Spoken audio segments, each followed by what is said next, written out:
শ্রমিকদের ব্যাপারে শরীয়তে আমাদের তাদের জন্য যে অধিকার দিয়েছে সে সমস্ত অধিকার নিয়ে আমরা আলোচনা শুনতেছিলাম। আমরা শুনেছিলাম রাসূলুল্লাহ সাল্লাল্লাহু আলাইহি ওয়াসাল্লাম বলেছেন, তো শ্রমিকটা তোমাদেরই ভাই, আল্লাহ তাআলা তাদেরকে তোমাদের অধীনস্থ করেছেন, সুতরাং তোমার ভাই যার অধীনে আছে, তোমার অধীনে যে ভাই আছে তাকে তুমি তাই খাওয়াও, যা তুমি খাও, তুমি যা পরিধান করো তাকে তা পরিধান করাও।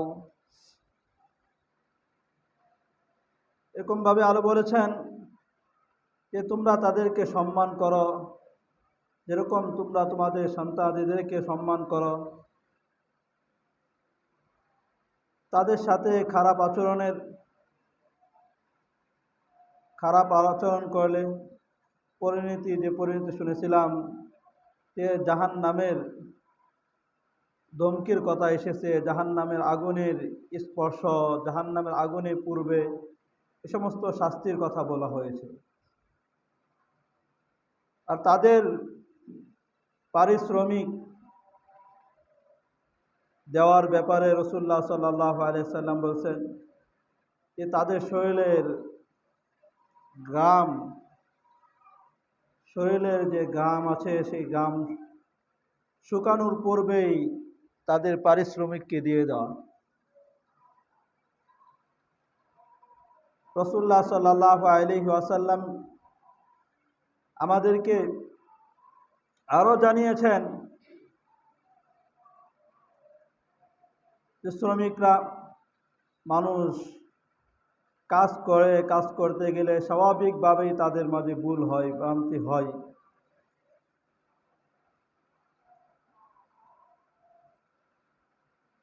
মুহতারাম মুফতি আব্দুস সালাম সাহেব তিনি বলেন, ভুলের ব্যাপারে কোনো মূলনীতিই নাই। ভুল হওয়ার জন্য এই মূলনীতি থাকবে, নিয়ম থাকবে তা নাই। ভুল যে কোনো সময় হতেই পারে, যে কোনোভাবেই হতে পারে। হাদিসের মধ্যে এসেছে সুনানে আবু দাউদ 5164 নম্বর হাদিস, এক সাহাবী রাসূলুল্লাহ সাল্লাল্লাহু আলাইহি ওয়াসাল্লামকে জিজ্ঞাসা করলেন, কর্মচারী যে কাজ করে সে ভুল করে, তাকে ভুল করলে তাকে কতবার ক্ষমা করব? একবার দুইবার ভুল করে ক্ষমা করা যায়, আরও ভুল করে আরও ক্ষমা করব? কতবার তাকে ক্ষমা করা যায়? ক্ষমা তাকে কতবার করব? একবার যখন এই সাহাবী জিজ্ঞাসা করলেন, রাসূলুল্লাহ সাল্লাল্লাহু আলাইহি ওয়াসাল্লাম নীরব রইলেন, চুপ থাকলেন, কিছু বললেন না। সাহাবী আবারই জিজ্ঞাসা করলেন, রাসূলুল্লাহ সাল্লাল্লাহু আলাইহি ওয়াসাল্লাম উত্তর দিলেন না। তৃতীয়বার আবারই জিজ্ঞাসা করলেন, তখন রাসূলুল্লাহ সাল্লাল্লাহু আলাইহি ওয়াসাল্লাম বললেন, ওয়াফু আনহু ফি কুল্লি ইয়াউমিন, ওয়াফু আনহু ফি কুল্লি ইয়াউমিন 70 মাররাতান। তোমরা তাকে ক্ষমা করো, ফি কুল্লি ইয়াউমিন, প্রত্যেক দিন তাকে ক্ষমা করো। প্রত্যেক দিনই সে ভুল করবে, তাকে প্রত্যেক দিনই ক্ষমা করবে। প্রত্যেক দিন কতবার?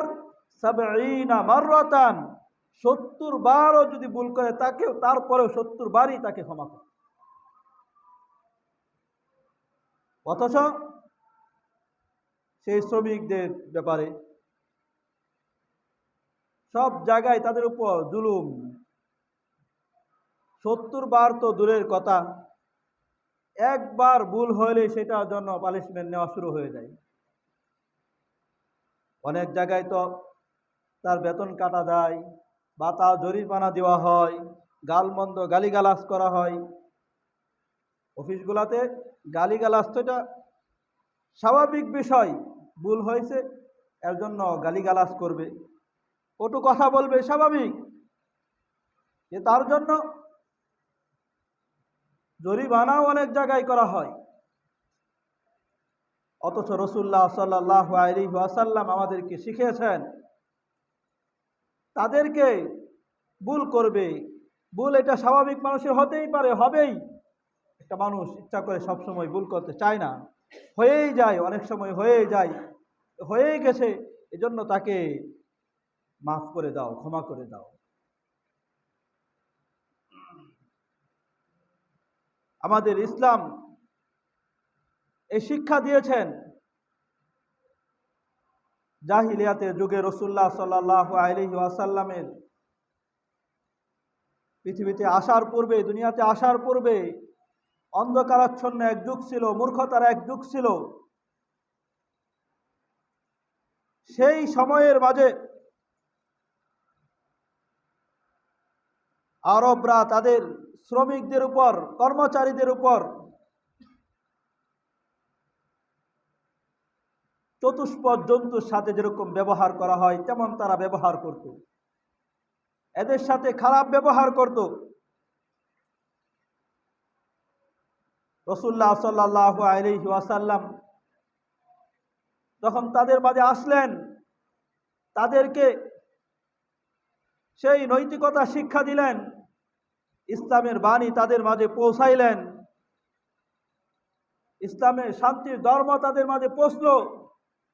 তখন সেই আরবের লোকগুলা এই শ্রমিকদেরকে, যাদেরকে দূরে ঠেলে রাখতো, তাদেরকে বুকে টেনে নিয়ে এসেছে।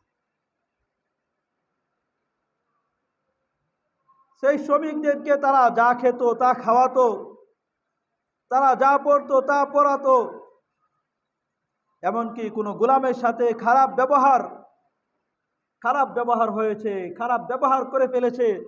তখন নিজের মাঝে যখন অনুশোচনা আসছে, বুঝ আসছে, তখন সেটার জন্য সেই গোলামকে অনেক সময় আজাদ করে দিত।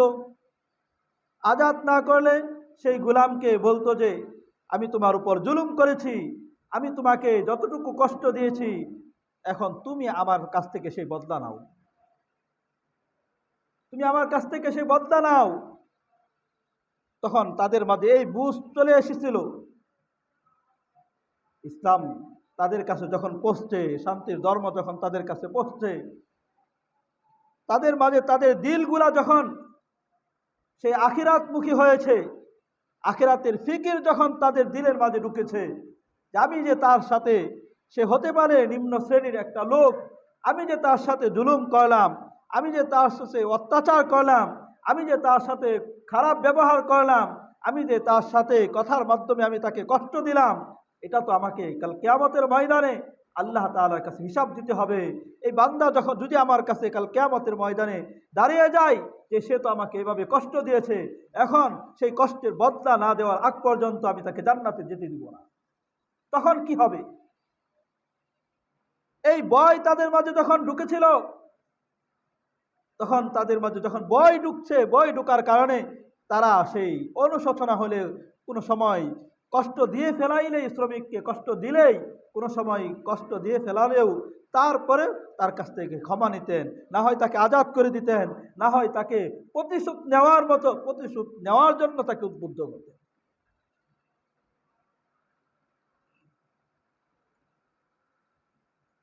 জুবায়ের ইবনে আব্দুল্লাহ, ওনার দাদি উসমান রাদিয়াল্লাহু তাআলা আনহু এর খাদেম ছিলেন। তিনি বলেন, উসমান রাদিয়াল্লাহু তাআলা আনহু খাদেমরা ঘুমিয়ে আছে, তাদেরকে খাদেম ঘুম থেকে উঠাতেন না, নিজে নিজেই ওযু করতেন। কেউ যদি জাগ্রত থাকতো তাহলে তার কাছ থেকে সহায়তা নিতেন। দোস্ত খাদেম, তাকে তো রাখাই হয়েছে এই জন্য সে কাজ করবে, কিন্তু তারপরেও এই দিকে খেয়াল রাখতেন সে ঘুমের মাঝে আছে, তাকে তার যাতে কষ্ট না হয়, সেই দিকে খুব সতর্ক থাকতেন। হেলাল ইবনে ইয়াসাফ রাদিয়াল্লাহু ইয়াসাফ বলেন, আমরা সুয়াইদ ইবনে মুকাররিন রাদিয়াল্লাহু তাআলা আনহু, সুয়াইদ ইবনে মুকাররিন রাদিয়াল্লাহু তাআলা আনহু বাড়িতে গেলাম। তিনি বলেন যে আমাদের সাথে একজন বৃদ্ধ ছিল, খুবই রাগী ছিল। সে বৃদ্ধ রাগ খুব বেশি ছিল। তার সঙ্গে একজন বাদী ছিল। ওই বৃদ্ধ বাদীর চেহারায় থাপ্পড় মারলেন। সুহাইব ইবনে মুকাররিন রাদিয়াল্লাহু তাআলা আনহুকে যখন ওই বাদীর সাথে এরকম আচরণ করলেন, সেই বৃদ্ধ তাকে থাপ্পড় মারলেন। সাহাবী সুহাইব ইবনে মুকাররিন রাদিয়াল্লাহু তাআলা আনহু এতই রাগান্বিত হলেন, সেদিনের মতো রাগ আর দেখা যায় না, এরকম রাগান্বিত হলেন। আর তিনি বলতে থাকলেন, তাকে থাপ্পড় মারার জন্য তুমি কেবল চেহারাই ছিল, তাকে থাপ্পড় মারলা চেহারার মাঝে। ওই সাহাবীর ছেলেরা ছিল সাত ছেলে, 7 ভাই। তেনারা বলেন যে আমরা 7 ভাই ছিলাম, আমাদের মাত্র একজন গোলাম ছিল। কোনো এক ভাই একদিন সেই গোলামকে মেরেছিল। তখন নবীজি সাল্লাল্লাহু আলাইহি ওয়াসাল্লাম গোলামকে আজাদ দেওয়ার হুকুম দিলেন, যাতে করে আমরা ওই এর সাথে যেহেতু খারাপ ব্যবহার করেছি, তাকে মেরেছি, যাতে করে তাকে আজাদ করে দিই। গোলামের প্রচলন আগে ছিল যে গোলাম যারা থাকতো, তারা যার অধীনে থাকতো, যার গোলাম থাকতো, সে মালিকের সমস্ত কাজ কাম করত। সে মালিক চাইলে তাকে বেচা কিনা করতে পারতো, তাকে বিক্রি করে দিত, ওটাকে কিনে নিয়ে আসতো বা যুদ্ধের ময়দান থেকে ধরে নিয়ে আসতো, ওগুলোকে গোলাম বলা হতো। সেই গোলামের সাথে, যেটা তার মালিকানাধীন ছিল, তার সাথে খারাপ ব্যবহার হয়েছে। এই জন্য রাসূল সাল্লাল্লাহু আলাইহি সাল্লাম বলেছেন যে তাকে আজাদ করে দাও, তাকে মুক্ত করে দাও।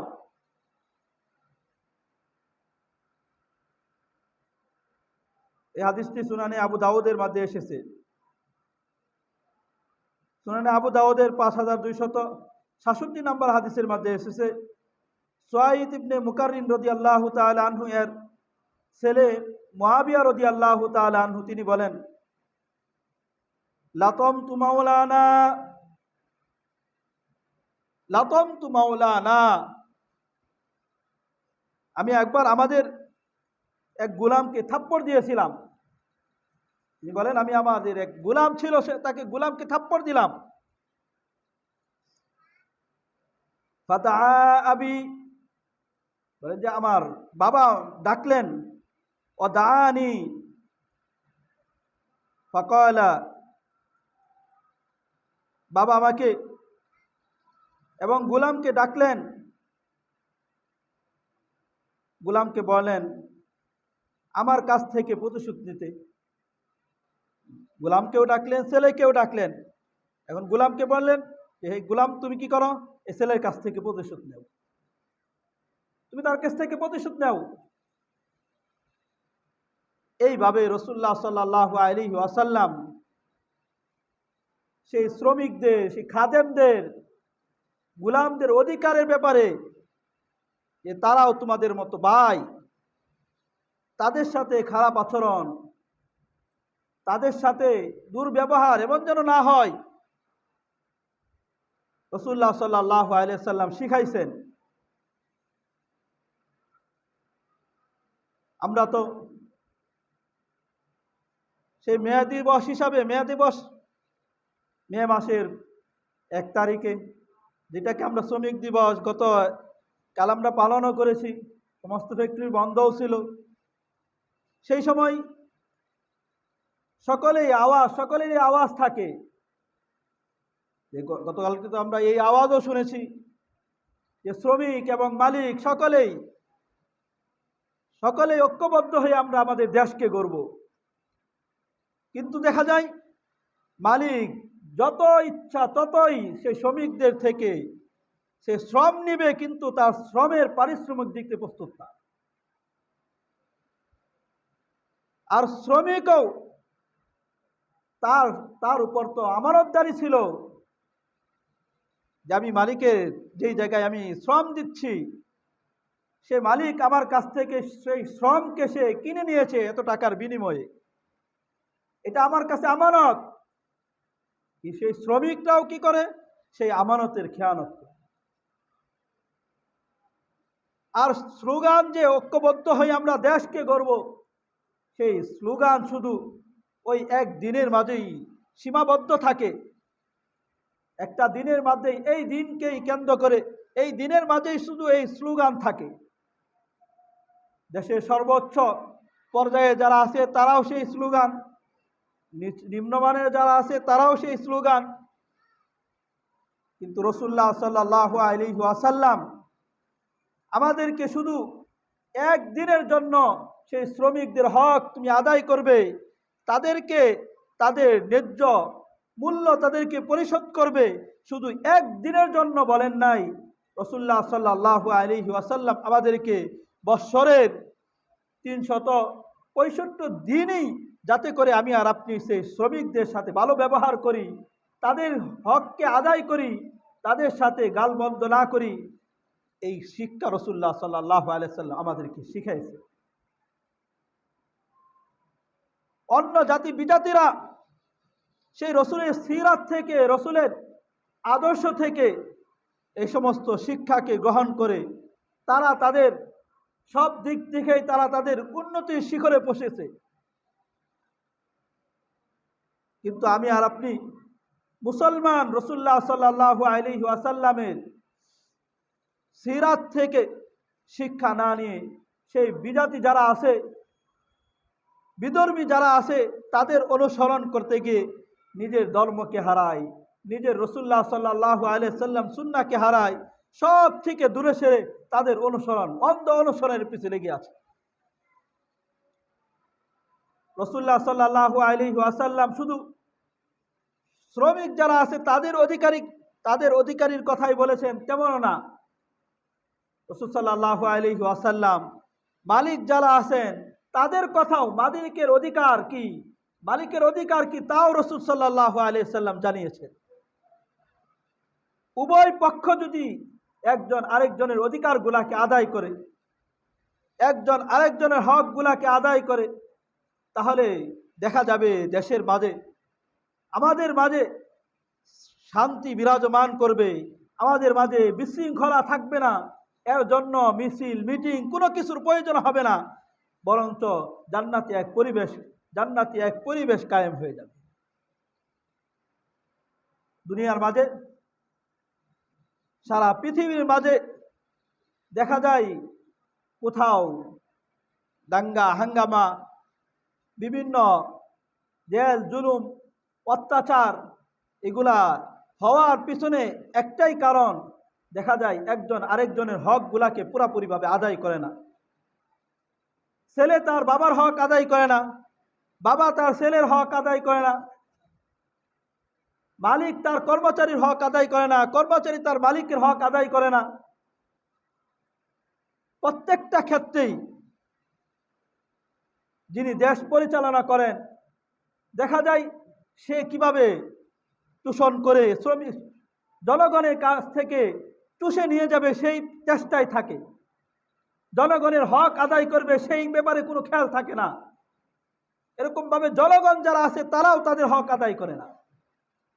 কেউ কারো হক আদায় করার ব্যাপারে ওদিকে তোয়াক্কাই করে না, ওদিকে খেয়ালই করে না। না করার কারণেই দেখা যায় বিভিন্ন দিকে একজন আরেকজনের হক, ছেলে তার বাবার হক আদায় করে না, এই জন্য বাবার হক যখন ছেলে আদায় করে না, ঠিক তদ্রূপভাবে ওই ছেলের সন্তান যখন হয় তখন তার হক আদায় করে না। একটা আরেক সাথে লাগানো থাকে, লাগানো থাকার কারণে বিভিন্ন জায়গায় ফিতনা ফাসাদ, দাঙ্গা হাঙ্গামা দেখাই যায়। রাসূলুল্লাহ সাল্লাল্লাহু আলাইহি ওয়াসাল্লাম যাতে করে শ্রমিক যারা আছে তারাও মালিকের হকগুলাকে, মালিকের ব্যাপারে অধিকার, সেটা শিখিয়ে দিয়েছেন। রাসূল সাল্লাল্লাহু আলাইহি ওয়াসাল্লাম বলেন, সুনানে আবু দাউদের মধ্যে এসেছে 5169 নম্বর হাদিস, ক্বালা রাসূলুল্লাহ সাল্লাল্লাহু আলাইহি ওয়াসাল্লাম, ইন্নাল আবদা ইযা নাসাহা লিসাইয়্যিদিহি, গোলাম যখন তার মালিকের কল্যাণ কামনা করে, শ্রমিক যখন তার মালিকের কল্যাণ কামনা করবে, ওয়া আহসানা ইবাদাতাল্লাহ, মালিকের কল্যাণ, মালিকের ভালো কিভাবে হয় সেই প্রচেষ্টায় সব সময় থাকে। আর কি করে? শুধু মালিকের ভালোর ওই শ্রমই দিতে থাকে, কিন্তু আল্লাহ তাআলার ইবাদতের প্রতি খেয়াল থাকে না, এমন না। ওয়া আহসানা ইবাদাতাল্লাহ, এবং আল্লাহ তাআলার ইবাদত এটাও সুন্দরভাবে আদায় করে। আল্লাহ তাআলার হক যে আছে সেই হকগুলাকে পুরাপুরিভাবে আদায় করে। শুধু মালিকেরই হক আদায় করে সারাক্ষণ 24 ঘন্টায় সেই মালিকের শ্রম দিত, কিন্তু যে আল্লাহ তাআলা আমাকে আপনাকে বানাইলেন, যে আল্লাহ তাআলা সুস্থতা দিলেন, যে আল্লাহ তাআলার দেওয়া চোখ দ্বারা, যে আল্লাহ তাআলার দেওয়া হাত দ্বারা, যে আল্লাহ তাআলার দেওয়া পা দ্বারা, যে আল্লাহ তাআলার দেওয়া মেধা দ্বারা আমি যে মালিকের কাজগুলা করতেছি, সেই আল্লাহ তাআলার হকের ব্যাপারে যদি খেয়াল না থাকে, তাহলে এর মতো নিমুখারাম বান্দা, অকৃতজ্ঞ বান্দা আর কেউ হতে পারে না।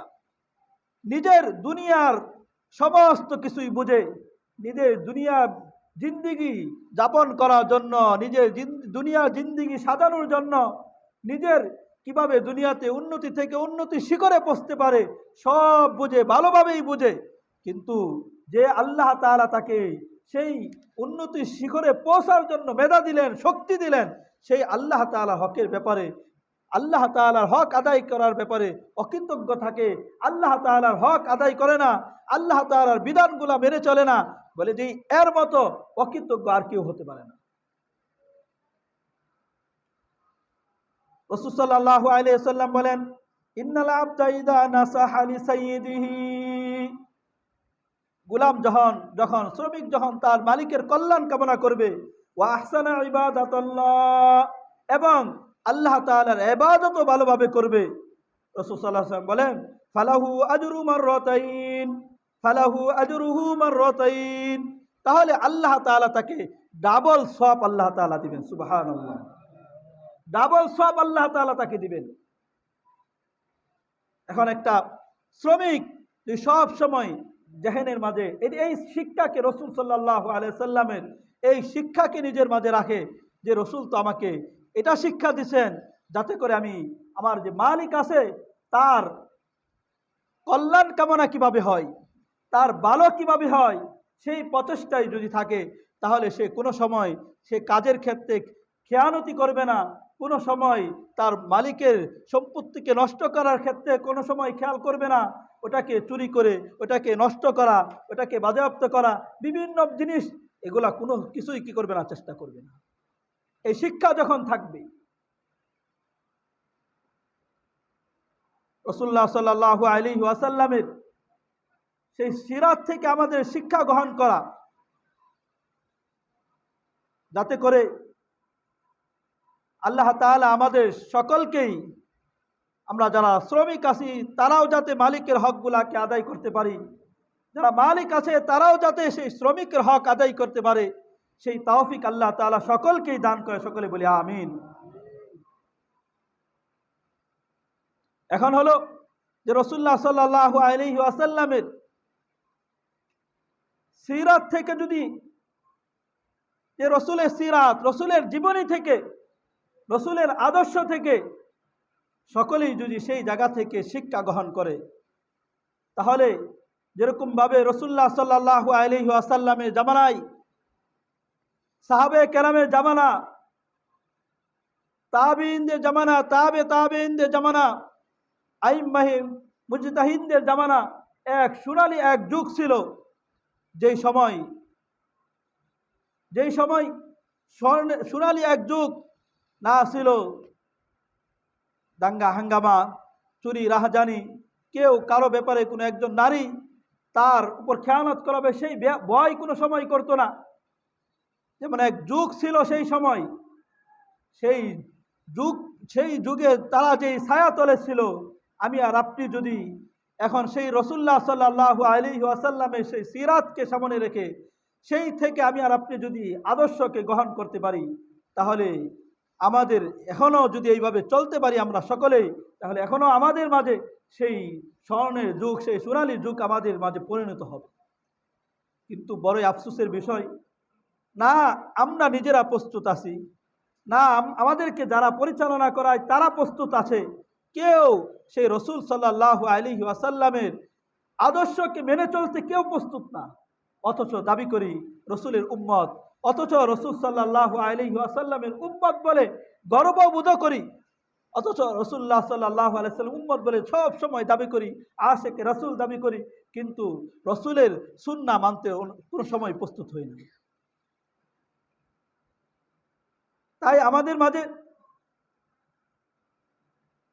আমাদের দেশেরও প্রধান উপদেষ্টা তিনিও এক লাইভে বলেছিলেন যে যাতে করে আমরা যাতে রসুল্লাহ সাল্লাল্লাহু আলাইহি ওয়াসাল্লামের সিরাতকে সামনে রাখি, রসুল সাল্লাল্লাহু আলাইহি ওয়াসাল্লামের জীবনীকে সামনে রেখে সেইভাবে আমাদের জীবনকে গঠন করি। সেইভাবে জীবন গঠন করলে রসুলের সিরাতকে সামনে রাখলে, কোরআনকে সামনে রাখলে, হাদিসকে সামনে রাখলে, আমাদের আইম্মায়ে মুস্তাহিদিন যারা আছে তাদেরকে যদি আমরা সামনে রেখে আমরা আমাদের জীবন ব্যবস্থা করি, আমরা আমাদের জীবনকে ওইভাবে পরিচালনা করি, তাহলে আমাদের জিন্দিগি এক শান্তিময় এক জিন্দিগি হবে। কিন্তু আফসোসের বিষয়, নারীদেরকে নারীদের সংস্কারের জন্য যে কমিশন গঠন করা হয়েছে, তারা যে গঠন করার পরে প্রধান উপদেষ্টার কাছে 19 তারিখে জমাও দিয়েছে, ফাইল জমাও দিয়েছে, যে সেই জায়গায় যে জমা দিয়েছে সেই জায়গায় অনেকগুলাই এমন সমস্ত বিধান কানুন, দেশের জন্য নিয়ম আইন চালু করার জন্য তারা জমা দিয়েছে, যেইগুলা সবগুলাই কুরআন এবং সুন্নাহ এর বহির্ভূত, পুরাপুরি কোরআনের সাথে সাংঘর্ষিক। কোরআন বলে এক বিধান আর তারা জমা দিয়েছে আরেক বিধান। যাদেরকে এই জন্য যদি সেই সংস্কার, নারীদের সংস্কার করতে হবে, নারীদের আইন কারণ এগুলো সংস্কার করতে হবে। সংস্কার করার জন্য যেরকমভাবে রাসূলুল্লাহ সাল্লাল্লাহু আলাইহি ওয়াসাল্লামের সিরাত থেকে নেন, রাসূল সাল্লাল্লাহু আলাইহি ওয়াসাল্লাম নারীদের অধিকার দিয়েছেন, সেই সিরাত থেকে অধিকার, নারীদের অধিকার নেন। কি শিক্ষা দিয়েছেন? আমাদের দেশের সরকারিভাবেই পরিচালিত ইসলামিক ফাউন্ডেশন, সেই ফাউন্ডেশন থেকে বইও লিপিবদ্ধ আছে, নারীদের অধিকার নিয়ে বই লিপিবদ্ধ আছে। আমাদের আইন কানুনের সংস্কার প্রয়োজন হলে সেই জায়গা থেকে নেন, যাদেরকে সেই জায়গায় দিয়ে রেখেছেন পরিচালনা করে, তাদের কাছ থেকে পরামর্শ নেন। সেই জায়গা থেকে নেওয়া হয়, সিরাতকে সামনে রেখে সেই সংস্কার করা হয়, কোরআনকে রেখে যদি সেই সংস্কার করা হয়, সুন্নাহকে রেখে যদি সেই সংস্কার করা হয়, তাহলে আমাদের দেশের নারীরা এমনভাবে শান্তিতে বসবাস করবে, এমন শান্তিতে বসবাস করবে যা সারা পৃথিবীর কোনো নারীরা সেই শান্তিতে বসবাস করতে পারে নাই, এমন শান্তিতে বসবাস করবে। কিন্তু যে সমস্ত লোকদেরকে সংস্কারের জন্য দেওয়া হয়েছে, না জানে, না তাদের কাছে রসুলের সিরাতের জ্ঞান আছে, না কোরআনের কোনো জ্ঞান তাদের মাঝে আছে, না সুন্নাহর জ্ঞান তাদের মাঝে আছে, কোনো দিক দিয়ে তাদের মাঝে নাই, সেই সমস্ত নারীদেরকে, তাদেরকে নারী বিষয়ক সংস্কারের জন্য তাদেরকে দেওয়া হয়েছে, না তারা নিজেরা সেই পশ্চিমাদের অনুসরণ করে তাদের মেধায় তারা দুলিত হয়েছে, তাদের মেধা কেমন যেন সেই পশ্চিমাদের অনুসরণ করতে করতে তারা কেমন যেন তেমনই হয়েছে। তাদের চালন বলন, চলন বঙ্গন সবগুলাই সেই পশ্চিমাদের মতো, খ্রিস্টানদের মতো, বৌদ্ধদের মতো, ইহুদিদের মতো, নাসারাদের মতো। না তাদের মাঝে রসুলের সিরাত সামনে আছে, না কোরআন তাদের সামনে আছে। যত কোরআন বিরোধী যা আছে সব তাদের মাঝে আছে, রসুলের সিরাতের বিরোধ যত আছে তা তাদের মাঝে আছে, সুন্নাহ বিরোধী যত আছে তা তাদের মাঝে আছে। যে সমস্ত বিষয়গুলা সেই জায়গায় উল্লেখ করা হয়েছে, অনেকগুলাই কোরআনের সাথে সাংঘর্ষিক। আমার আপনার সকলেরই করণীয় যাতে করে আমার আপনার উপর কোরআন বিরোধী যে সমস্ত আইন আছে সেগুলো আমার আপনার উপর চাপিয়ে না দেওয়া হয়, দেশীয় আইনের মাধ্যমে আমার আপনার উপর চাপিয়ে না দেওয়া হয়, আমার আপনার উপর না আসে। রসুলের সুন্নাহ বিরোধী আইনগুলো যাতে আমার আপনার সামনে না আসে, রসুলের সিরাতের বিরোধী আমার আপনার উপর সেই সমস্ত আইনগুলো যাতে না আসে। আমার আপনার ইমানদার হিসাবে সকলকেই সজাগ দৃষ্টি রাখতে হবে। যার যার স্থান থেকে তার কোরআনের আইনের বিরুদ্ধে যে সমস্ত আইনগুলো হবে সেই বিরুদ্ধাচরণ সকলে যার যার স্থান থেকে সেইভাবে প্রতিবাদ সকলকেই জানাতে হবে, যাতে করে সেই আইনগুলা পাস না হতে পারে।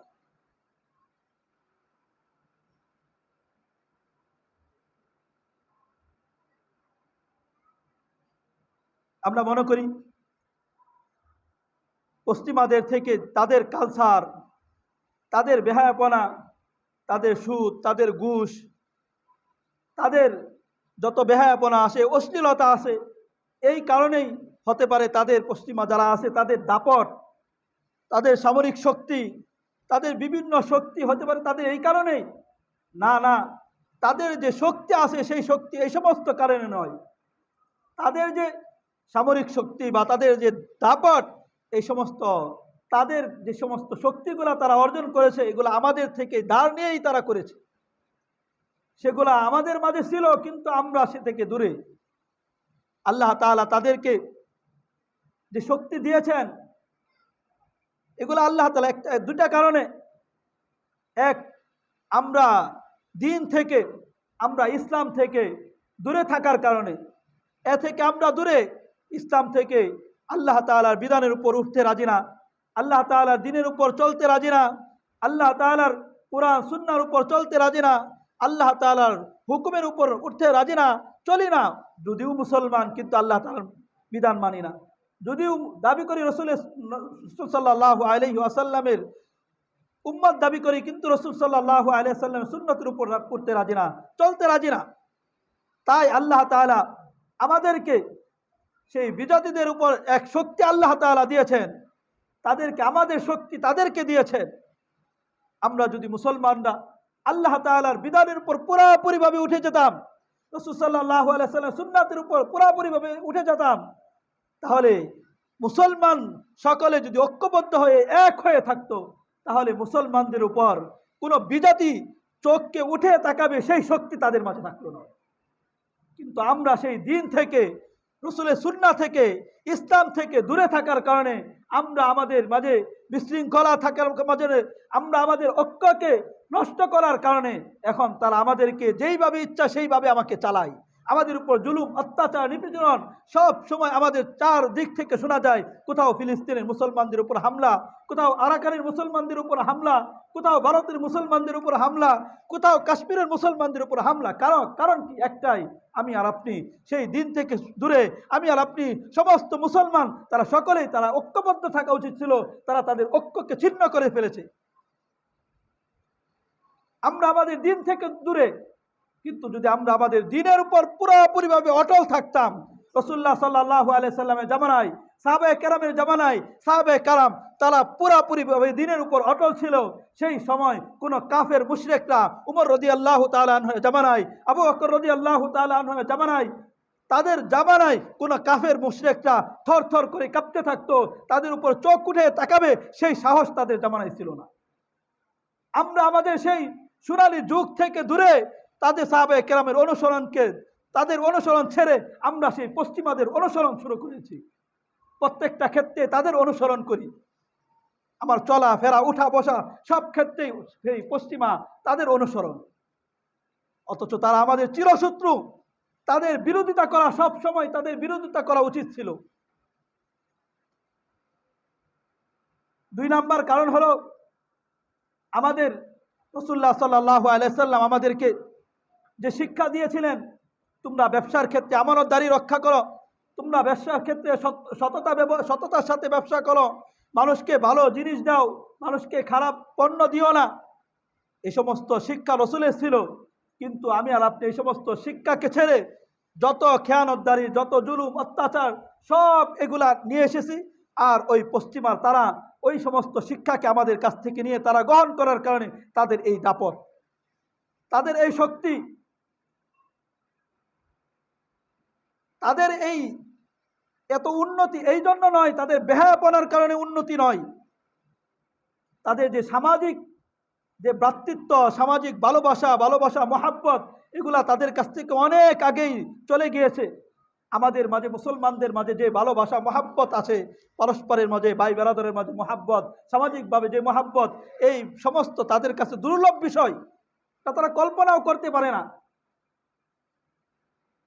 আমার আপনার উচিত হলো রাসূলুল্লাহ সাল্লাল্লাহু আলাইহি সাল্লামের সুন্নাহর উপর উঠা, আল্লাহ তাআলার দেওয়া দ্বীনের উপর পুরাপুরিভাবে উঠা। আর আমরা মুসলমান সকলে যাতে ঐক্যবদ্ধ হয়ে এক হয়ে থাকতে পারি, সেই তৌফিক আল্লাহ তাআলা আমাদের সকলকে দান করে, সকলে বলি আমিন। আমরা আল্লাহ তাআলার বিধানের উপর উঠবো তো ইনশাআল্লাহ, রাসূলুল্লাহ সাল্লাল্লাহু আলাইহি সাল্লামের সুন্নাহর উপর চলবো তো ইনশাআল্লাহ। আল্লাহ তাআলা সকলকে তৌফিক দান করে, সকলে বলি আমিন। আর আমাদের সকলেরই কর্তব্য হলো যে আমাদের কোরআন বিরোধী যেই আইনগুলো হবে সেগুলোর প্রতিবাদ জানানো, যার যার নিজ নিজ স্থান থেকে প্রতিবাদ জানানো। আগামীকাল এক প্রতিবাদ সমাবেশের আয়োজন করা হয়েছে সোহরাওয়ার্দী উদ্যানে, অনেকেই যাবে, ওলামায়ে কেরামরা যাবে, আমরা যারা পারি সেই জায়গায় থাকার জন্য চেষ্টা করবো। আল্লাহ তাআলা আমাদের সকলকেই তৌফিক দান করে, সকলে বলে আমিন। ওয়া আখিরু দাওয়ানা আলহামদুলিল্লাহি রাব্বিল আলামিন ওয়া মা আলাইনা ইল্লাল বালাগ।